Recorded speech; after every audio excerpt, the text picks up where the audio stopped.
అనుకున్నది దాన్ని ఓన్లీ నైతిక మద్దతు అని అది వాళ్ళు రావాలి. రాజకీయ అది కాంగ్రెస్ చూడాలి, వీళ్ళు కాదు కదా. సమాజ్వాదీకి ఇక్కడ 40 ఉంటే ఏంటి, ఆడికేం అవసరం? ఆమ్ ఆద్మీ పార్టీకి ఇక్కడ 40 ఉంటే ఆడికేం అవసరం?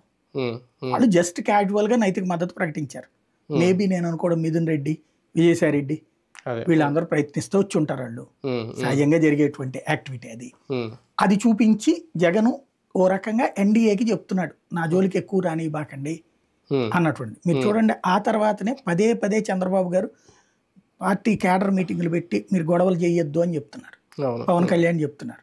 ఎందుకంటే ఈ గొడవలు పెరిగితే జగన్ రేపు పొద్దున రివర్స్ అవ్వచ్చు అన్నటువంటి ఉద్దేశంతో.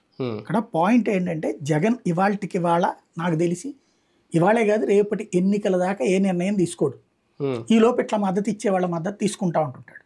ఎందుకు అంటే రేపు ఎలక్షన్స్ అయిన తర్వాత జాతీయ స్థాయిలో ఎవరికి తక్కువ ఉంటే, ఒకవేళ కనుక ఏ సంకీర్ణ ప్రభుత్వాల సిచ్యుయేషన్ వస్తే అప్పుడు తను శాసించాలనుకుంటాడు.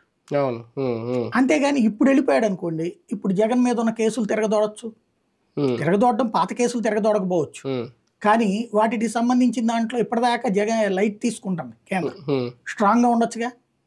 లేదు ఇప్పుడు కొత్త కేసులు పెట్టమని వీళ్ళు అడుగుతున్నారు, పెట్టచ్చుగా. ఇప్పుడు అవకాశం లేదా? ఇప్పుడు జగన్మోహన్ రెడ్డి గారు వేస్తున్న అడుగులతో బీజేపీ కాలట్లేదా? వాళ్ళు అనుకుంటే ఇప్పుడైనా కేసులు తిరగతోడచ్చు కదా. వాళ్ళ మీదకి ఏమి వెళ్ళాడు అతను? వాళ్ళ మీదకి వెళ్తే కదా లెక్క. ఇప్పుడు చంద్రబాబు నాయుడు ఇదివరకు జగన్ మీదకి వెళ్ళాడు, వాళ్ళకేం ప్రాబ్లం రాలేదు. కాబట్టి చంద్రబాబుని ఏం చేయలేదుగా. జగన్ సిబిఐ దర్యాప్తు అడిగిన